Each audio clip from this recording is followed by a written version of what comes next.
અહીંયા ધ્યાન આલો. ચાલો તાળી પાડો બધા. ચાલો આપણી થીમ કઈ ચાલે છે અત્યારે? ફળો વિશે. આપણે બધા અલગ અલગ પ્રકારના ફળો વિશે શીખ્યા હતા ને? નાનું ફળ, મોટું ફળ, કઈ ઋતુમાં કયું ફળ આવે એવું આપણે શીખ્યા હતા ને? હવે આજે આપણે આ કયું ફળ દોર્યું છે? કયું ફળ દોર્યું છે? કેરી. કઈ કેરીઓ દોરી છે? બે પ્રકારની. કેવી કેરીઓ છે?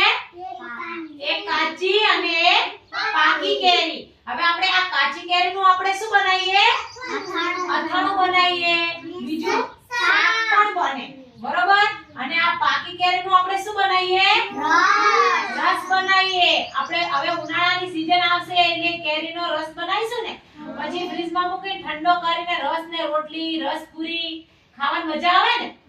અને આ કેરી કઈ ઋતુમાં આવે? ઉનાળાની.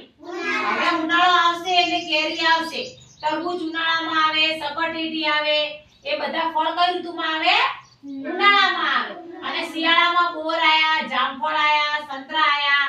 એ બધું શું આવ્યું? આપણે શિયાળામાં આપણે ખાધા ને બોર. આપણે સોમવારે અને ગુરુવારે ખાતા છે ને? હા? સમજ પડી બધાને?